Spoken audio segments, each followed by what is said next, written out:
In the shadow of trust, ghost in the garden. The air in Santa Loma never quite cooled, not even in the heavy hush before midnight. Heat soaked into the soil and concrete by day and radiated back into the night like a memory you couldn't shake. From her second-story bedroom window, Charlotte Newton watched the town below stretch into silence. Streetlights pooling golden halos on the asphalt, cicadas singing in endless waves. Something was wrong. She didn't know what yet, but she felt it like the pressure before a thunderstorm. A deep, vibrating tension lodged behind her ribs. Downstairs, she heard the muffled thud of a cabinet closing, the familiar cadence of her mother moving through her nightly ritual. A glass of water set precisely by the bedside, the careful smoothing of invisible wrinkles from the comforter, the soft creak of the mattress. Charlie knew it by heart. She'd grown up here, in this sprawling Spanish-style house with its curved terracotta roof and ivy that clung like a secret. But tonight, it all felt unfamiliar. Foreign. She stepped away from the window. The house was still awake, even if her parents were not. It breathed in a different rhythm now, the walls holding on to the tension she couldn't name. Tomorrow, Uncle Charlie would arrive. The call had come that afternoon, her mother's voice alight with a kind of fragile excitement. Charlie hadn't heard since before the world had gotten so complicated. "He's coming to visit," Helen said, as if it were some long-forgotten miracle. Charlie had smiled automatically, but inside something had recoiled. Uncle Charlie. His name was a soft punch to the stomach, dredging up fragmented memories. A man larger than life, smelling faintly of smoke and leather, spinning coins across his knuckles and grinning like he knew the punchline to a joke no one else did. She hadn't seen him since she was 12. He hadn't even come back for her high school graduation, or her brief, disastrous departure to college that ended with a quiet withdrawal form signed in a counselor's office she couldn't recall, without a spike of shame. She wasn't a child anymore, and Uncle Charlie wasn't just the charming figure from old family stories. She'd looked him up once, half out of boredom, half from a gnawing curiosity. His name didn't come up on any social media, too careful maybe, but she'd stumbled across a string of obituaries. Women older, wealthy, and seemingly unconnected, all dead under ambiguous circumstances. No charges filed, no official links. Still, the pattern was there if you knew how to look. A cold knot twisted in her stomach as she lay back on her bed. Above her, the ceiling fan spun slow, the blades slicing through the humid air. The next morning dawned heavy and gray, the marine layer pressed low against the earth, diffusing the sunlight into a dull, metallic sheen.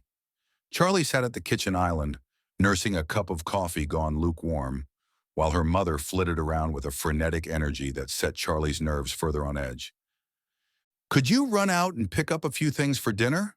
Helen asked, sliding a handwritten list across the granite counter. Her handwriting was still the same delicate, looping cursive Charlie had imitated as a child. "And some wine.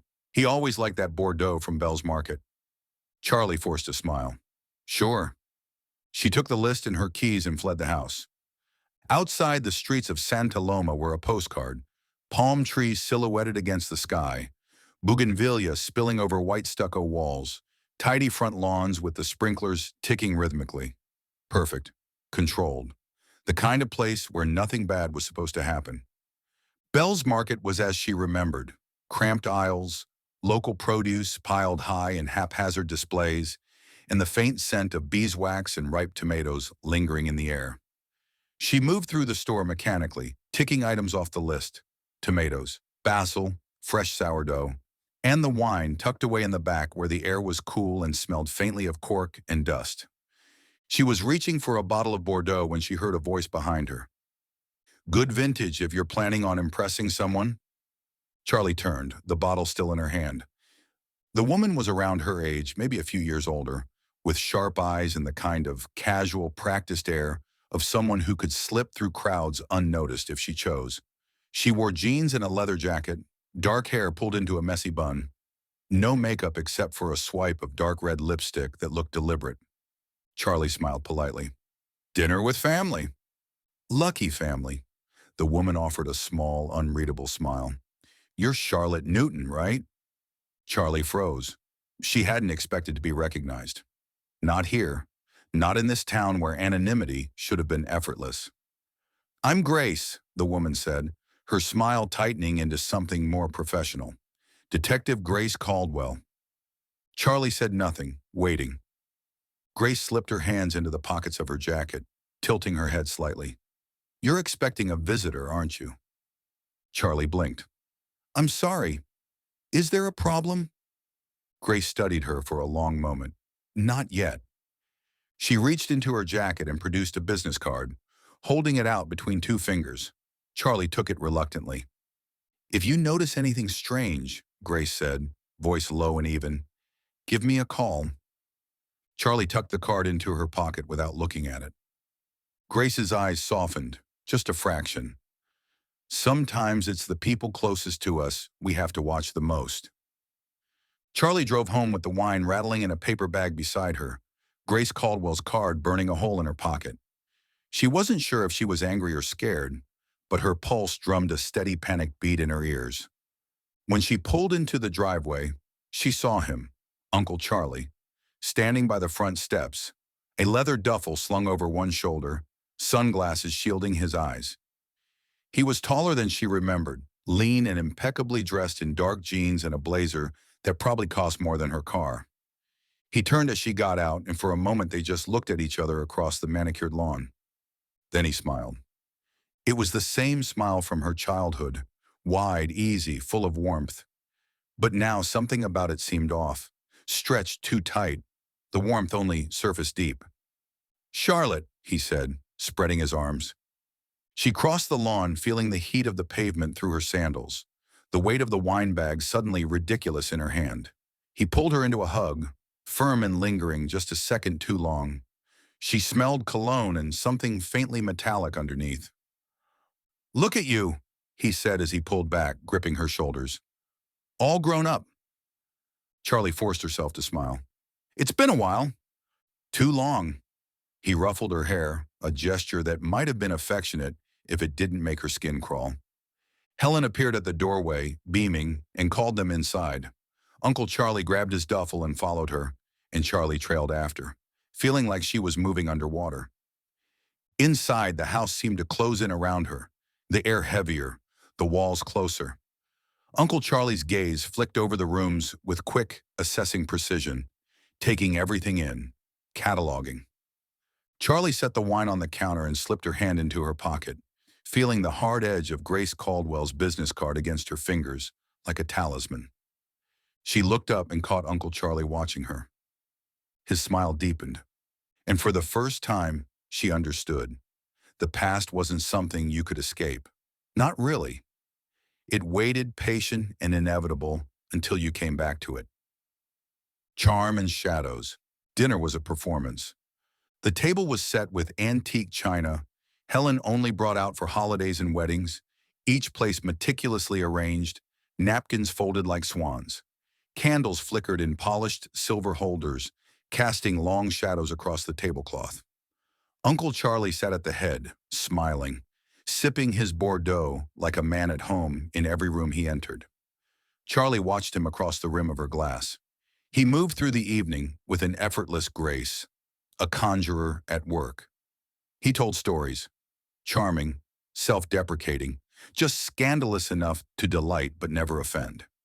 His laughter was rich and infectious, and her mother's face glowed with a kind of girlish excitement Charlie hadn't seen in years. Even her father, usually so guarded, was loosening under Uncle Charlie's spell. He leaned back in his chair, wine in hand, nodding along as Charlie spun tales about foreign cities and old friends, men and women whose names blurred into a glamorous tapestry of a life lived elsewhere, beyond the reach of their small town. Charlie barely touched her food. "You've been traveling a lot?" she asked, keeping her tone light, neutral. Uncle Charlie turned his smile toward her, and for a moment she saw something else behind his eyes, something cold and measuring. "Here and there," he said. "I like to keep moving. See new places, meet new people. Life's too short to stay in one spot." "Hard to keep track of family that way," Charlie said, her voice carefully casual. Her mother frowned slightly, but Uncle Charlie only chuckled. "Family's like gravity, Charlotte. No matter how far you go, it pulls you back eventually. Something in the way he said her name made her stomach knot. He sipped his wine, holding her gaze over the rim of the glass. After dinner, Helen disappeared into the kitchen, humming to herself as she washed dishes. Joseph retreated to his study with the pretense of emails that needed answering, leaving Charlie and Uncle Charlie alone in the dimly lit dining room. Uncle Charlie leaned back in his chair, studying her with open amusement. "You've grown up," he said. "So I've been told. I remember when you were little, you'd follow me around, begging me to teach you how to shuffle cards like a casino dealer." He smiled, slow and nostalgic. "You had good hands. Quick dot." Charlie forced a laugh. "I guess I found other things to focus on. College, right? For a while. And then you came back." His tone was light, but the words were weighted. "Something about this town. It keeps its children close." Charlie shrugged. "Maybe, or maybe it just knows when to let go." For a beat, neither of them spoke. The only sound was the clink of dishes from the kitchen and the low hum of the refrigerator. Uncle Charlie's smile thinned. "You always were a smart one." Charlie stood, collecting the plates, needing an excuse to move, to break the charged stillness between them. "Let me help you with that," Uncle Charlie said, rising smoothly. She carried the dishes to the kitchen, feeling his presence just behind her. Helen beamed as they entered. "Thank you, sweetheart," she said, wiping her hands on a towel. "Charlie, why don't you show your uncle the garden? It's so beautiful this time of year." Charlie hesitated, but Uncle Charlie was already nodding. "I'd love to see it." The garden was her mother's pride, a tangled, fragrant paradise of roses and jasmine, wisteria climbing trellises, and stone paths winding through thick green growth. By night, it was a different place, shadowed and secretive, the flowers like ghostly hands reaching out of the dark. They walked the stone path in silence. Above them, the moon was a pale, muted coin behind a thin veil of cloud. "I remember this," Uncle Charlie said, glancing around. "Your mother always had a green thumb." Charlie said nothing, leading him deeper into the garden, where the thickest vines made a kind of natural alcove. She stopped near the bench where she used to read as a child, the wood damp with evening dew. Uncle Charlie turned to her, his face in shadow. "I get the sense you're not happy to see me," he said, voice low. Charlie met his gaze, steady. "I don't know you anymore." "Maybe not." He stepped closer, and she fought the urge to step back. "But blood is blood, Charlotte. You can't change that." She crossed her arms over her chest. "You've been gone a long time." "I had my reasons." He smiled again, but it didn't reach his eyes. "Sometimes you have to go far away to find out who you really are." Charlie shifted her weight, her heart thudding hard against her ribs. "And did you?" He tilted his head as if considering. "Maybe. Maybe I just learned who other people are." The air between them tightened, dense and heavy. Somewhere nearby, a nightbird called out, sharp and sudden. "I hear there have been deaths," Charlie said quietly, watching his face. Uncle Charlie's smile didn't falter, but his eyes sharpened. "People die every day. Rich people. Life's a fragile thing." He stepped even closer, and she could see the faint gleam of his teeth in the dark. "You should be careful, Charlotte. It's easy to get lost in suspicion, to see shadows where there's only light." Charlie held her ground. "I'll keep that in mind." For a moment longer they stared at each other, the garden thick around them, the scent of jasmine cloying and sweet. Then Uncle Charlie laughed, easy and unforced, as if she'd just told a joke. "Come on," he said, gesturing back toward the house. "Let's not keep your mother waiting." Charlie followed, her skin prickling under the thin fabric of her shirt, every instinct screaming to run. But she moved carefully, controlled, like a dancer matching a dangerous partner's steps. As they reached the porch, Uncle Charlie glanced back over his shoulder. "You always were the clever one," he said. "Just remember, cleverness can be a dangerous thing if you don't know when to keep quiet." Charlie said nothing. But inside her pocket, her fingers brushed against Grace Caldwell's card. Later that night, long after the house had gone dark, Charlie sat on her bed, the door locked, the curtains drawn tight. The card lay on her nightstand, the name and number etched into her mind. She pulled out her laptop, the screen's glow harsh in the darkness, and typed his name into the search bar again. Still nothing official, no mugshots, no court records. But on a local news archive site, she found it. An old article, almost a decade old. A wealthy widow in Phoenix. No heirs. A sudden heart attack. No suspicion of foul play. And in the background of a photo taken at one of her charity events, blurred but unmistakable, Uncle Charlie, a drink in hand, laughing. Another article, a few years later. A different city, a different woman. This time, a boating accident. The pattern was clear to her now, the thread weaving quietly through the lives of the rich and the lonely. Uncle Charlie moved like a shadow, leaving grief and inheritance in his wake. Her phone vibrated against the wood of the nightstand, startling her. A text from an unknown number. Be careful what you look for, Charlotte. No name, no signature. Her breath caught in her throat. Outside, the garden whispered in the night breeze, the scent of jasmine curling through the window screens. And somewhere in the dark, she felt him watching. Mirrors cracking. The next morning, the house was silent. Charlie moved carefully through the hallways, barefoot on cool hardwood floors, the hush of the early hour pressing around her. The heavy velvet curtains her mother loved kept the sunlight out, leaving the house in a perpetual twilight. She needed answers. She needed proof. Her parents' room was at the far end of the hall, the door cracked open just enough for her to hear her father's soft snores. Uncle Charlie's guest room was next door, also quiet. She paused outside it, listening. No movement. The door was shut. Charlie moved past it, down the back stairs to the den. The den was her father's domain, a shrine to order and precision. Mahogany bookshelves lined the walls, each volume arranged by author and subject.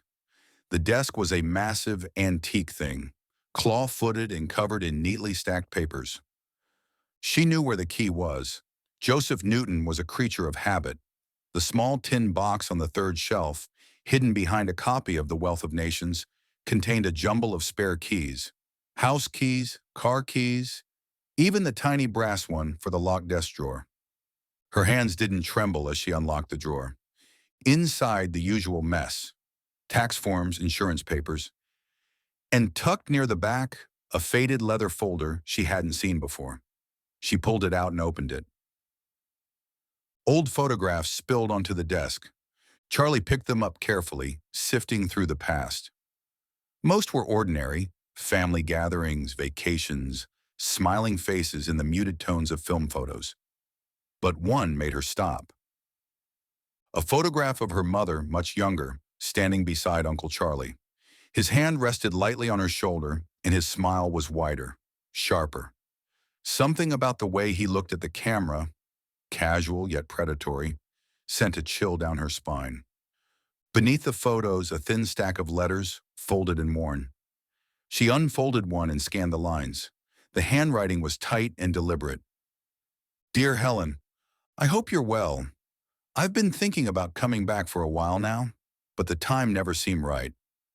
I miss the old days. Things were simpler then, weren't they? Just you and me, and no one to get in the way. Charlie frowned. There was no signature, but she didn't need one.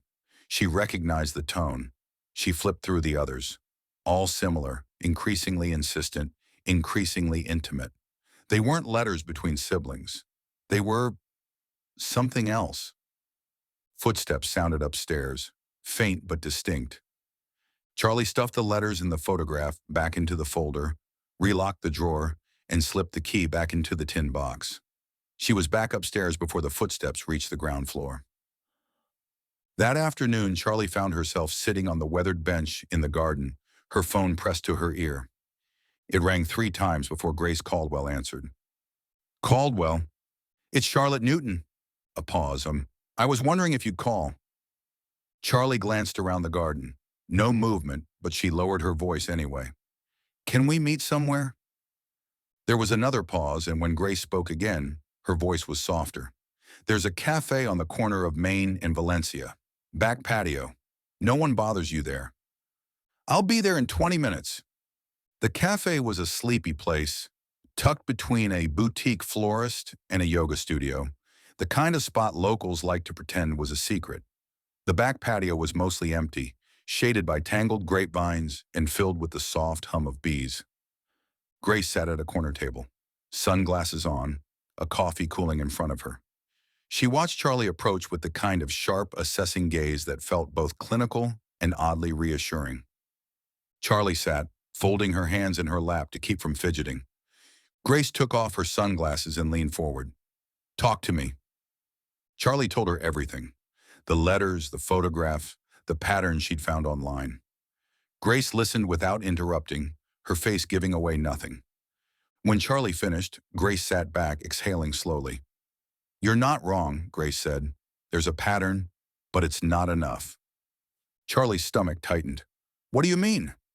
"No charges, no open cases, just a lot of coincidences. And the thing about coincidences is a good lawyer can dismantle them in court, especially if the suspect is charming and the victims are dead." "So what do we do?" Grace hesitated, then leaned in again. "We watch. We wait. We gather real evidence. Something concrete." Charlie swallowed. "Like what?"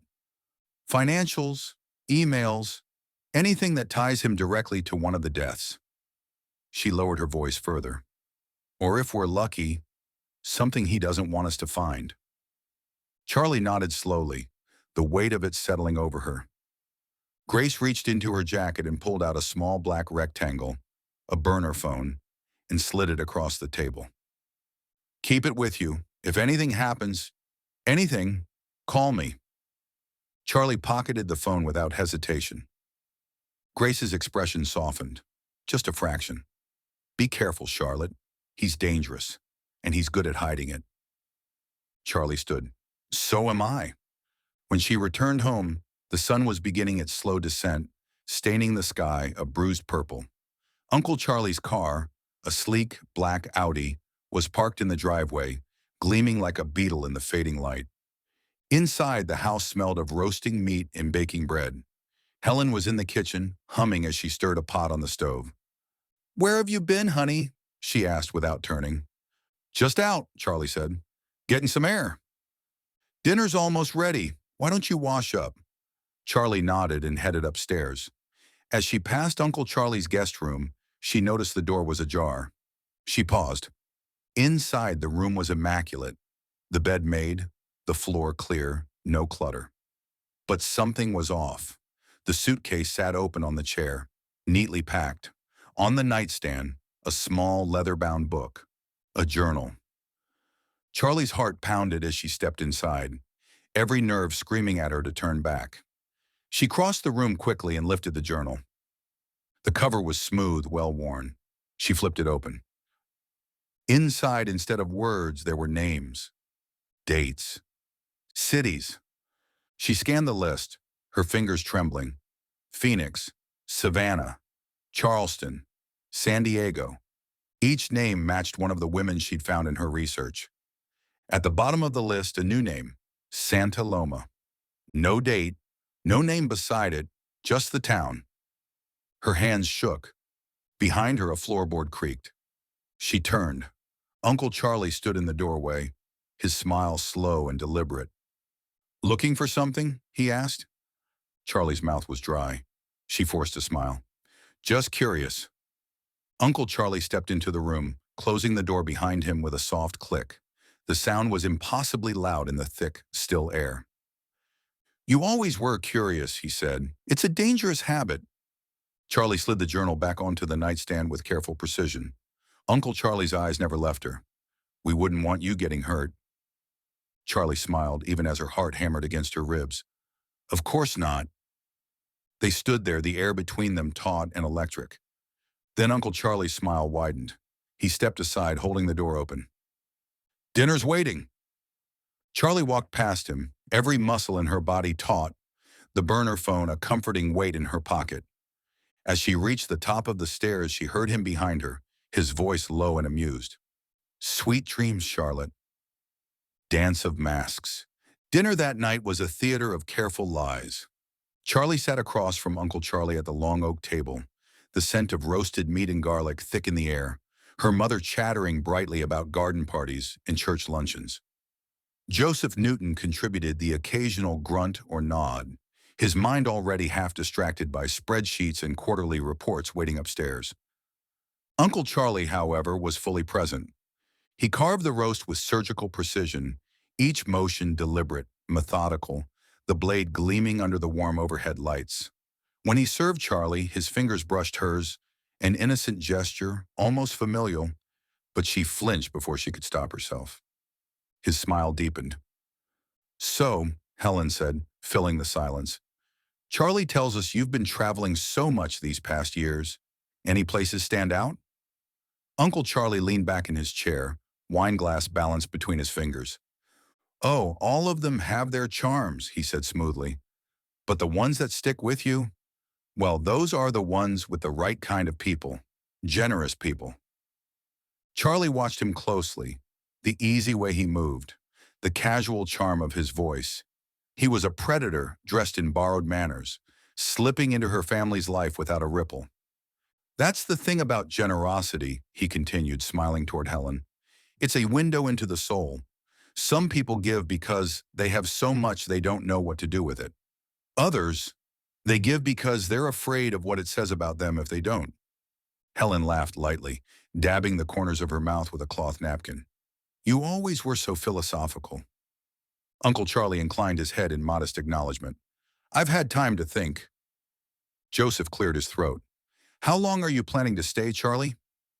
The table stilled, the question hanging there like a dropped knife. Uncle Charlie's smile didn't waver. "Just a little while longer. I find Santa Loma comforting." His eyes flicked to Charlotte as he said it. Charlie felt the unspoken threat in his words, a promise wrapped in velvet, but forced herself to match his smile. "We're glad to have you," Helen said quickly, eager to patch over the tension. Charlie cut a piece of roast, chewing mechanically, the food turning to ash in her mouth. She needed to be careful. One wrong move, one hint of her suspicions, and she had no doubt Uncle Charlie would act without hesitation. After all, accidents happened all the time. After dinner, her parents retreated to the living room, where her father turned on the television and her mother curled up on the couch with a gardening magazine. Uncle Charlie, ever the perfect guest, offered to help clear the table. Charlie gathered the plates, stacking them carefully, feeling his gaze on her as she moved. In the kitchen, the atmosphere shifted. The clatter of dishes in the sink, the rush of water from the faucet, all of it felt strangely distant, like background noise in a dream. Uncle Charlie stood close, too close, drying a plate with languid ease. "You're a smart girl, Charlotte," he said, voice low, almost conspiratorial. She didn't answer, focusing instead on scrubbing a stubborn bit of sauce from a plate. "Smart enough to know when to stay quiet," he continued. "Smart enough to know that sometimes it's better not to ask questions you don't want the answers to." Charlie rinsed the plate and set it in the rack. "You're threatening me," she said quietly. Uncle Charlie laughed, a soft, almost affectionate sound. "No, I'm warning you." He set the plate down and stepped closer until she could feel the heat of him. "I like this town," he murmured. "It's quiet, peaceful, a good place to settle down, start fresh." Charlie turned to face him, her heart hammering against her ribs. "And what about when you get bored?" she asked. His smile was slow and deliberate. "People like me don't get bored, we adapt." He brushed a strand of hair from her face with a feather-light touch. It was a gesture that might have been brotherly, avuncular, but wasn't. Not at all. Charlie stepped back, forcing a smile. "Well, good thing you have so many options." Uncle Charlie watched her for a beat longer, then turned away, tossing the dish towel onto the counter. "Good night, Charlotte." She waited until she heard his footsteps retreat up the stairs before she allowed herself to breathe. Later, she sat on her bed, the burner phone in her hand. Her mind was a whirl of plans and fears. She had to get into his car, his suitcase. Somewhere he kept the real evidence. She was sure of it. The journal was a start, but it wasn't enough. She dialed the number Grace had given her. 2 rings. "Caldwell." "It's me," Charlie whispered. "I need to meet." Tomorrow. Somewhere quiet. There was a pause on the line, then Grace's voice in steady and calm. Tell me where. Charlie glanced out the window, where the garden lay in shadow. The old pier. Noon. Done. Be careful. Charlie hung up and slipped the phone under her mattress. The house was silent, the kind of deep, heavy silence that only came late at night, when even the walls seemed to hold their breath. She lay back, staring at the ceiling. She couldn't run. She couldn't leave her parents here, blind to the threat sleeping under their roof. She had to end it. Here. Now. At breakfast, Uncle Charlie was all smiles and easy charm, joking with Helen, complimenting her cooking. Joseph read the newspaper, only half listening. Charlie picked at her toast, her mind elsewhere. Going out today, sweetheart? Helen asked, reaching for the jam. Charlie nodded. Meeting a friend. Uncle Charlie's eyes flicked to her, sharp and knowing. Anyone I know? He asked lightly. Charlie smiled. Just someone from high school. We're catching up. Uncle Charlie laughed softly. Ah, the past always catches up eventually. The words were casual, but the intent behind them was clear. Charlie stood, grabbing her plate. I should get going. Helen waved a hand. Have fun, dear. Charlie kissed her mother's cheek, gave her father a quick nod, and headed for the door. Uncle Charlie followed. On the porch, he leaned against the doorframe, watching as she unlocked her car. Drive safe, he said, his voice almost tender. Charlie slid into the driver's seat and pulled the door shut, locking it with a decisive click. She started the engine, the low rumble filling the silence between them. Uncle Charlie lifted his hand in a lazy wave as she backed out of the driveway. Charlie didn't wave back. As she turned onto the main road, she caught a glimpse of him in the rearview mirror, standing there, perfectly still, smiling, watching. Blood in the water. The old pier jutted out into the Pacific like a broken bone, weathered and abandoned, the wood gray and splintered from decades of salt and sun. Seagulls circled overhead, their cries sharp in the still air. Beneath the boards, the ocean heaved inside, restless even on a calm day. Charlie parked a block away and walked the rest of the distance, her sneakers whispering over the cracked asphalt. She scanned the shoreline instinctively. No black Audi, no familiar silhouette leaning against the railings. Still, she moved cautiously, the burner phone tucked securely into her jacket pocket. Grace was already there, sitting on a rusted bench at the far end of the pier, sunglasses on, a disposable coffee cup in her hand. She didn't rise when Charlie approached, just lifted her chin slightly in greeting. Thanks for coming, Charlie said, her voice low. Grace nodded once. Talk to me. Charlie glanced around again. The pier was empty, except for a couple of fishermen farther down, their lines trailing into the water. She lowered her voice further. I found something, a journal. Not words, just names, dates, places. Grace sipped her coffee. Tell me. Charlie leaned against the railing, the wood rough against her palms. The names matched the victims I found online, the ones who died after he entered their lives. And at the bottom, he wrote Santa Loma. No name yet, no date. Grace pulled out a small notebook and a pen, scribbling quickly. That's not enough for a warrant, but it's something. He's careful, Charlie said, meticulous. I can't get to his laptop, if he even brought one. But his car, she hesitated. There's something about it. He watches it like a hawk. Grace looked up, her eyes sharp behind her sunglasses. You think he's keeping evidence there? Charlie nodded. It's a start.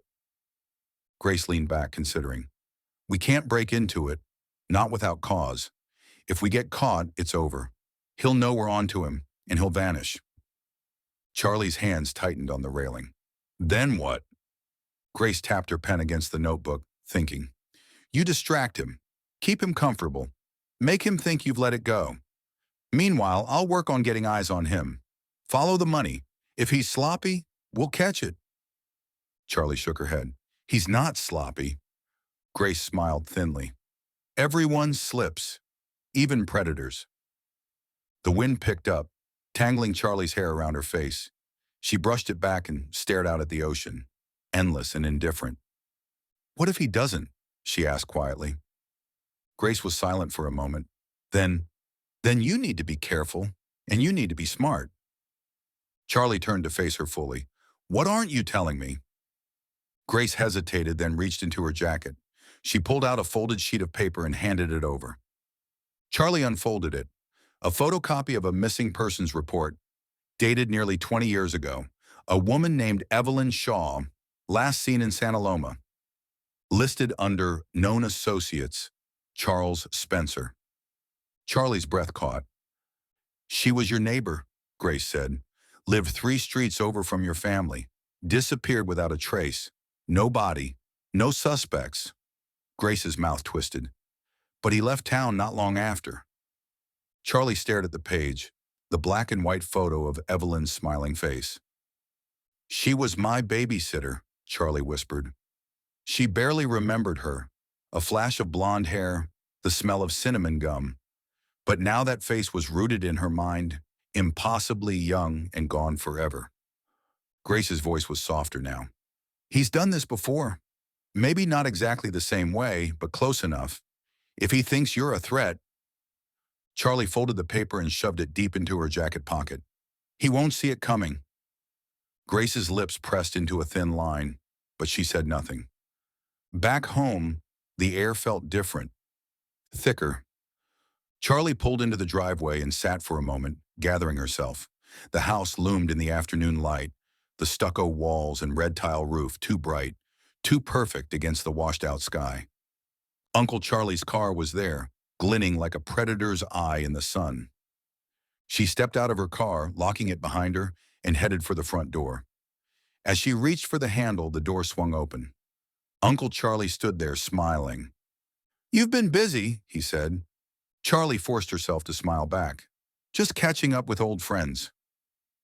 Uncle Charlie stepped aside, letting her pass. "It's good to stay connected.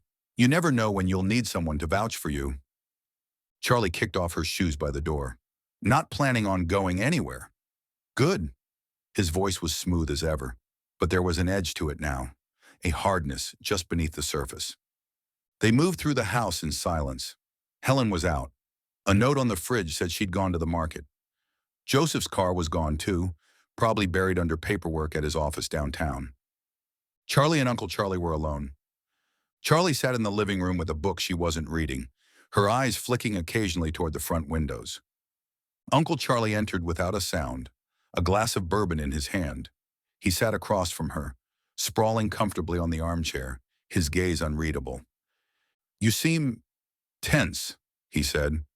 Charlie smiled tightly. "Long day." He sipped his drink. "You should relax. It's a beautiful life if you let it be." Charlie forced a laugh. "You sound like a greeting card." Uncle Charlie chuckled. "I've learned to appreciate the simple things." He set the glass down and leaned forward, elbows on his knees. "You know, I've always admired you, Charlotte," he said. "Sharp, independent, not like the others." "The others?"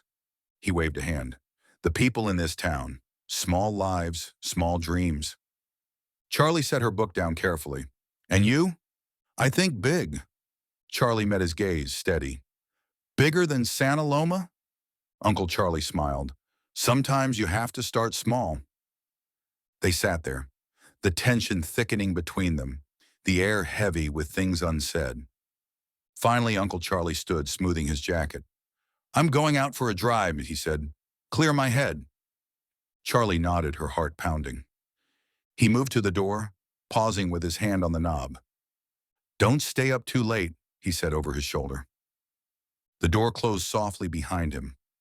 Charlie waited, counting to 30, then rose and crossed the room to the window. She watched as he slipped into his car and backed out of the driveway, disappearing down the street. Moving into the hallway, she retrieved the burner phone from her jacket and placed a swift call. Grace answered immediately. "He's gone," Charlie said. "Stay put. I'm on my way." Charlie hung up and shoved the phone back into her pocket. Her heart was racing, every instinct screaming at her that this was the moment, the window she'd been waiting for. She moved quickly through the house, surprisingly steady. She slipped out the back door, cutting through the garden and circled around to the driveway where his car had been parked. As she approached the spot where the Audi had been, she saw something glinting on the ground. She crouched, heart hammering, and picked it up. A thin silver bracelet, delicate, feminine, the kind of thing that could slip off a wrist unnoticed. Except this bracelet wasn't forgotten. It was placed there, waiting. Charlie straightened slowly, the skin on the back of her neck prickling. The street was empty, too empty. She turned toward the house, suddenly aware of how exposed she was. And then she saw him, not on the street, not in the driveway, but standing by the corner of the house, in the deep shadow cast by the setting sun. Uncle Charlie, watching her, smiling. He hadn't gone for a drive. He had been watching all along. The man behind the smile, Charlie's muscles locked. For a moment, the world flattened into sharp, broken pieces. The cold glint of the bracelet in her palm, the low whisper of the wind stirring the hedges, Uncle Charlie's silhouette immobile against the house's fading light. He didn't move, didn't speak. He didn't have to. Charlie forced herself to slide the bracelet into her jacket pocket. She straightened, careful to keep her face neutral, blank, unbothered. "Lose something?" she called, her voice steady. Too steady. He tilted his head, smile deepening. A simple, chilling thing. "I might ask you the same." Charlie felt the burn of the phone against her thigh where it sat hidden, Grace's number already cued. Her pulse hammered, but she walked forward casually, the way you might step over a coiled snake. Slow, measured, hoping it didn't strike. She passed Uncle Charlie with only a few feet between them, his eyes following her. She didn't speed up, didn't glance back. The door was closer now, just a few more steps. Behind her, his voice low and conversational. "You're not very good at hiding things, Charlotte." She didn't break stride. She stepped onto the porch, turned the handle, and disappeared inside, locking the door behind her. Inside, the house was too quiet. Charlie leaned back against the door, squeezing her eyes shut for 1 second. One precious, stolen second, before moving. She didn't bother with the lights. Moving through darkness felt safer. She made it to the den and crouched behind the heavy desk, heart hammering. She pulled the burner phone from her pocket and hit redial. Grace picked up after half a ring. "Charlotte?" "He knows," Charlie whispered. "He didn't leave. He was watching. He left something outside. He wanted me to find it." Grace's voice sharpened. "Where are you now?" "In the house. Doors are locked." "Good. Stay low. Stay quiet. I'm 5 minutes out. Don't engage him." Charlie nodded even though Grace couldn't see her. "He's playing with me." "That's what they do. They hunt you with fear first." Charlie swallowed hard. 5 minutes. It could be forever. Outside, she heard footsteps. Measured, unhurried. The front doorknob rattled gently, then stilled. Silence. Charlie pressed herself lower, wedging into the shadows, her breath shallow and controlled. A faint tapping at the window. 3 short raps, polite, almost cheerful. Then a pause. Then 3 more. Tap, tap, tap. "Charlotte?" Uncle Charlie's voice came, sing-song as if coaxing a stray cat. "Come now. Don't sulk. It's unbecoming." Another tap, tap, tap, closer this time. She thought wildly about what was inside the desk drawers. Just office supplies, no weapon she could use, nothing that could fend off a man who already knew how to disappear bodies without leaving a ripple. She clenched her fists, nails digging into her palms. A few more minutes. The tapping stopped. For a terrible moment, there was only silence. And then the sound of the back door creaking open. The garden door, the one she had left unlocked. Charlie cursed herself silently. Footsteps again, soft and slow, padding across the tile floor. Closer, a faint scuff, deliberate. Her fingers tightened around the phone. She couldn't risk talking. Even a whisper would carry in the silence. She could only wait. The footsteps circled, not toward the den, but toward the kitchen. Glass clinked, a cabinet opening, the soft, hollow noise of a bottle set on the counter. Was he pouring a drink? Charlie's heart pounded against her ribs in furious, trapped beats. He wasn't searching for her. He was waiting her out. When Grace arrived, it was without sirens or flashing lights, just the muted hum of a car rolling to a stop at the curb. Charlie heard the soft knock at the front door. One, two, precise, practiced. A cop's knock. Uncle Charlie's movements were too quiet to hear, but she could imagine him, standing still, listening, measuring his next move. Charlie rose carefully from her hiding place, every muscle taut, and slipped toward the foyer. The shadows were her shield, and she moved through them like a ghost. Another knock. 3 quick taps. Charlie pressed her lips together, weighing the risks, then moved quickly. She unlocked the door and cracked it open. Grace slipped inside without a word, dressed in dark jeans and a jacket, her holstered sidearm partially visible beneath the fabric. Her eyes flicked around, sharp and assessing. Charlie pointed toward the kitchen without a word. Grace nodded and moved forward silently, hand near but not on her weapon. The kitchen was empty. No Uncle Charlie.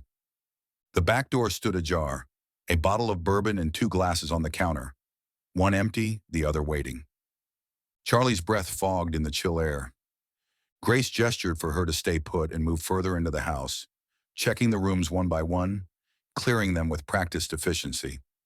When she returned, her expression was grim. "He's gone."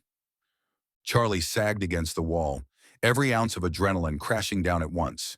Grace's jaw tightened. "He's not going to give up. He knows you're onto him." Charlie pulled the bracelet from her pocket and handed it over. Grace turned it over in her palm. "Where'd you find this?" "Driveway. It was waiting for me." Grace slipped it into an evidence bag she produced from her pocket. "Good. It's something. Maybe enough to open a file. We'll run prints, see if it matches any of the old cases." Charlie rubbed her arms, trying to chase away the chill that had seeped into her bones. "What do I do now?" Grace's gaze softened slightly. "Stay somewhere safe. A hotel. Somewhere with cameras, witnesses. Don't be alone." Charlie shook her head. "I can't leave my parents." "They're not his target." Charlie looked up sharply. "They could be collateral." Grace's mouth pressed into a thin line. "He doesn't work that way. He's focused on you now. You pushed too close." Charlie swallowed. "That's not reassuring." "It's the truth." Grace's voice was firm. "But he's made a mistake too." Charlie's breath hitched. "What mistake?" "He underestimated you." Grace's hand brushed her shoulder. Quick, grounding. Then she pulled back. "We're going to get him, Charlotte. But you need to be patient. Let him make the next move. He will. He can't help himself." Charlie stared into the darkness beyond the open door, the garden stretching away like a yawning maw. She wondered if Uncle Charlie was out there now, in the dark, watching, waiting. That night, Charlie lay awake in her childhood bedroom, the burner phone on her nightstand. Every creak of the house, every gust of wind against the windows made her flinch. Sleep came in fits and starts, shallow and uneasy. At some point past midnight, she woke to find a note slipped under her door. No sound, no footsteps, just the note. She stared at it for a long moment before reaching out with trembling fingers. It was a single sheet of paper, folded in half. Inside, 2 words written in neat, deliberate script. "Soon, Charlotte." No signature, none needed. She sat there in the dark, the paper limp in her hand, the weight of it far heavier than the ink it carried. Outside, the wind shifted. The house creaked. And somewhere, unseen, Uncle Charlie waited. Last light before nightfall. The invitation arrived the next morning, slid into the mail slot with surgical precision. No stamp, no return address, only Charlie's name written in that same tight, deliberate hand. Inside was a formal card, embossed with a silver seal, Santa Loma Preservation Society Annual Gala. Beneath it, another note, scrawled in smaller writing, "See you there." Charlie stared at it for a long moment, the kitchen spinning slowly around her. Helen bustled in the background, humming as she made breakfast. blissfully unaware of the threat that had insinuated itself so neatly into their home. Charlie folded the note and slipped it into her jacket pocket. Later that morning, she met Grace at a small cafe on the edge of town. Neutral ground, nowhere either of them was likely to be recognized. Grace wore sunglasses and a ball cap pulled low over her face. She looked, Charlie thought, like someone gearing up for war. "Let me guess," Grace said as Charlie slid into the booth. "You got an invitation." Charlie nodded, sliding the card across the table. Grace picked it up, studying the handwriting. "He wants an audience." "He wants to corner me," Charlie said quietly. "In public." Grace smiled grimly. "That's his mistake." They spoke in low voices, heads close together, plotting. The gala would be held at the old Hillcrest estate, a sprawling, mansion-turned museum perched on a bluff overlooking the ocean. It was a warren of rooms and hallways, open to the public but large enough to lose someone in. Cameras on the grounds but none inside, a relic from a more trusting time. Grace would go in undercover, earpiece tucked behind her hair, mic hidden in the fold of her lapel. Backup would be staged nearby, plainclothes officers waiting for the signal. But the real bait would be Charlie. "Are you sure you're ready for this?" Grace asked, voice low but serious. Charlie met her gaze, steady. "I have to be." Grace tapped the invitation with one finger. "He's planning something. He won't just corner you. He'll want to make a point. People like him, they need it to be theatrical." Charlie's mouth was dry, but she nodded. "Then we give him his stage." Grace smiled, a glint of something fierce and approving in her eyes.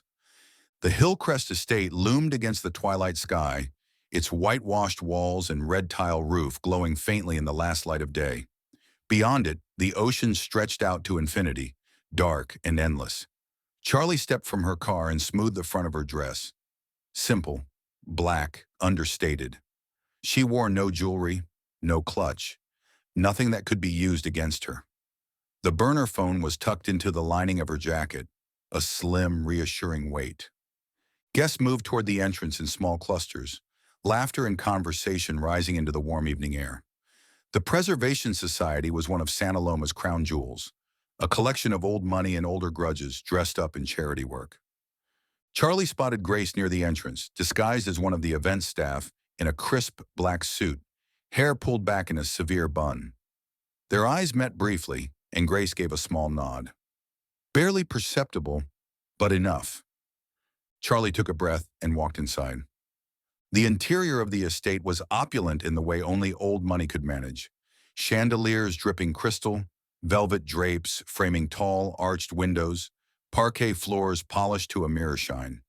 The scent of flowers and expensive perfume hung in the air, cloying and heavy.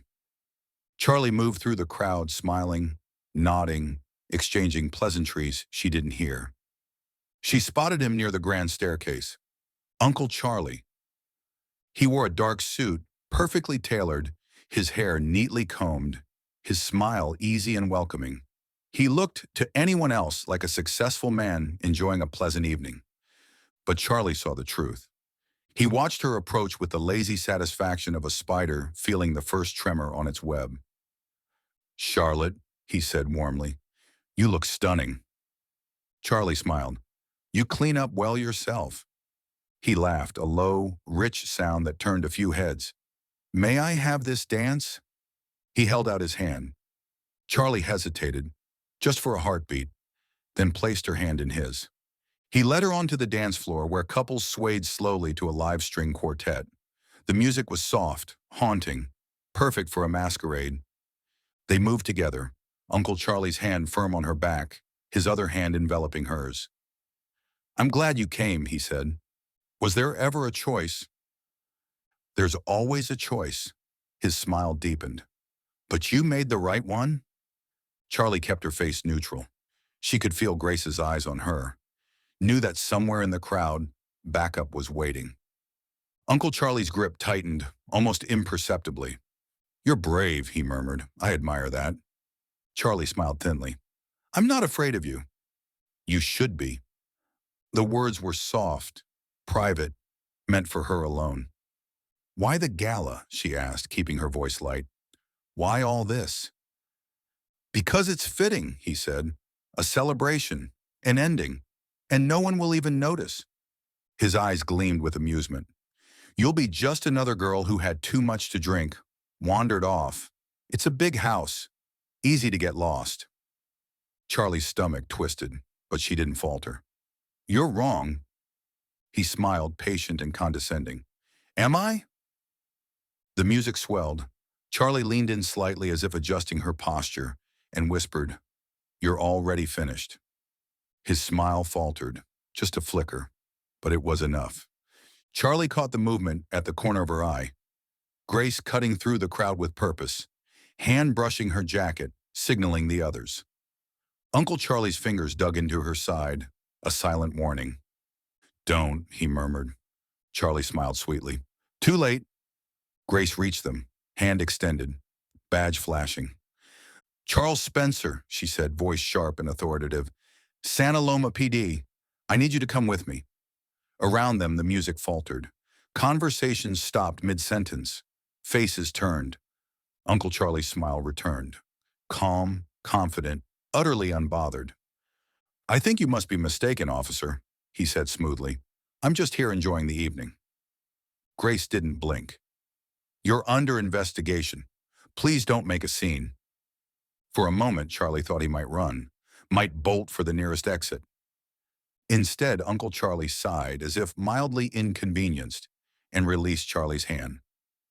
Of course, he said. Anything to assist. Grace stepped closer, reaching for his arm. That was when it happened.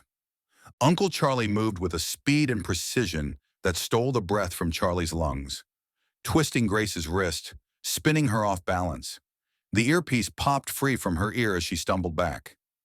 The room exploded into chaos. Screams, gasps, bodies surging backward. Charlie barely registered the movement as Uncle Charlie grabbed her, spinning her against his chest, one arm locking around her throat, the other pulling a knife from his jacket, thin, gleaming, pressed against her ribs. Everybody stay calm, he barked, voice hard and cold.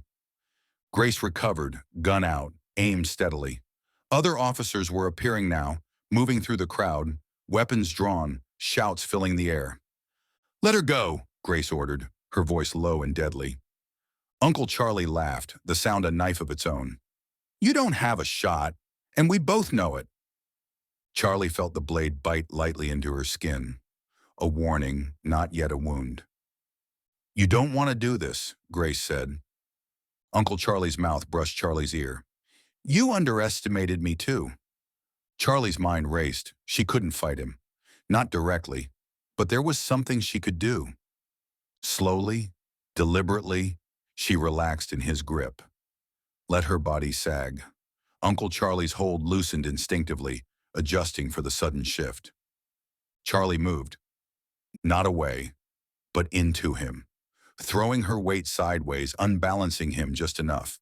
The knife nicked her side, a hot, bright pain, but she twisted, driving her heel down hard on his foot. He grunted, faltering. Grace moved in an instant. The crack of the gunshot was deafening, stunning the room into silence. Uncle Charlie staggered, the knife clattering to the floor. His grip slackened, and Charlie pulled free, stumbling away. He fell to his knees, one hand pressed against his side, blood seeping between his fingers. Grace moved forward, kicking the knife away, gun still trained on him. Don't move, she said. Uncle Charlie smiled, blood staining his teeth. Clever girl, he said, looking at Charlie. Then he collapsed, the fight bleeding out of him.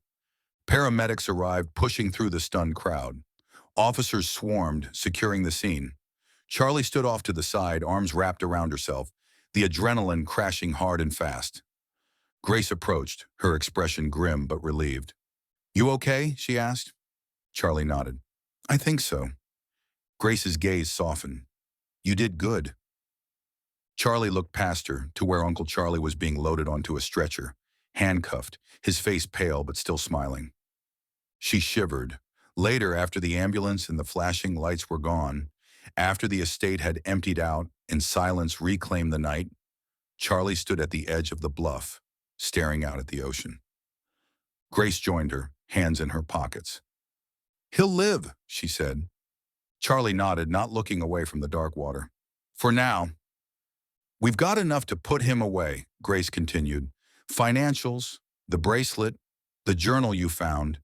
Even without tonight, it's enough." Charlie said nothing. Grace shifted, her voice quieter. "He won't stop trying." Charlie finally looked at her. "Neither will I." Grace smiled, a brief flash of something fierce and proud. The wind stirred, cold and salty, whipping Charlie's hair around her face. She closed her eyes and breathed. The night felt vast and empty. But for the first time, she wasn't afraid. Shadows win. The days that followed blurred into one another. Police statements, hospital reports, press conferences carefully sanitized for public consumption. The town of Santa Loma buzzed like a disturbed hive. Gossip traveled faster than facts. Everyone had an opinion, a theory, a version of the truth polished to fit their narrative. Some called Uncle Charlie a misunderstood philanthropist. Others whispered darker rumors, snippets of stories that didn't quite fit together but left a bad taste behind. Charlie moved through it all like a ghost. She answered the police's questions with clinical precision, sat for interviews with Grace by her side, her hands folded neatly in her lap, her voice calm and even. The sudden events deeply shook Charlie's parents. Helen cried every day. She just couldn't accept the fact that her beloved brother was a criminal. Joseph didn't say much, but his eyes and his hug told Charlie that he knew she was telling the truth. At night, though, when the town finally fell silent and the shadows crept back into the corners of her childhood home, Charlie lay awake and stared at the ceiling, listening. Listening for the sound of a window sliding open. Listening for the creak of the floorboards outside her door. Listening for the weight of his presence, but there was only silence. Uncle Charlie remained in the hospital for a week, guarded around the clock. He didn't resist, didn't deny. He smiled through the interrogations, giving nothing away. No anger, no fear, just polite, infuriating amusement. Grace warned her not to expect a trial, at least not a public one. Men like Charles Spencer didn't leave fingerprints or witnesses. They left questions and ghosts. But they had enough. The bracelet matched a missing persons report from Charleston, South Carolina. A wealthy widow whose estate had quietly transferred hands 6 months before her disappearance. The journal recovered from his room was the nail in the coffin, a meticulous list of cities and dates, each corresponding to a death too neat to be coincidence. The DA was confident. Quiet deals were made. Uncle Charlie would spend the rest of his life behind concrete walls and steel bars. That was the promise, at least. 2 weeks later, Charlie stood at the kitchen sink, rinsing a coffee cup, the morning sun slanting weakly through the window. The house was quiet. Her parents had gone to visit friends in Carmel, desperate for a break from the unwanted attention their family had drawn. The solitude was comforting and dangerous. The doorbell rang, sharp and sudden. Charlie dried her hands, her skin prickling. Through the peephole, she saw a courier, dressed in a crisp brown uniform, a small package tucked under his arm. Harmless. She opened the door. "Charlotte Newton?" he asked, friendly, professional. "Yes." He handed her a clipboard. She signed automatically, her mind already elsewhere. The courier tipped his cap and retreated down the driveway. Charlie closed the door, locked it, and stared at the package. No return address, just her name. Carefully, she carried it to the kitchen table and set it down. She hesitated, then retrieved a knife from the drawer and slit the tape. Inside was a small wooden box, polished and plain. She lifted the lid. A photograph lay inside, glossy and recent. It showed her standing at the window of the cafe where she had met Grace for the first time. She was caught mid-conversation, laughing at something unseen, unaware of the camera's gaze. Beneath the photo was a note, written in that same tight, deliberate hand. "You won the battle, not the war." No signature. Charlie sat heavily, the edges of her vision narrowing. She read the note again, then again, until the words blurred. She thought of the stories Grace had told her, about predators who could vanish between cracks in the system, who left no fingerprints, who always found a way to slip free. Uncle Charlie wasn't gone. Not really. He was patient. He was resourceful. He was still out there. And he was watching. That day, Charlie changed the locks. She installed new deadbolts, a security system, motion sensors. She set up cameras at every entry point, rigging the system to feed live to her phone. She wasn't afraid. Fear was a luxury she could no longer afford. What she felt was colder, sharper. Resolve.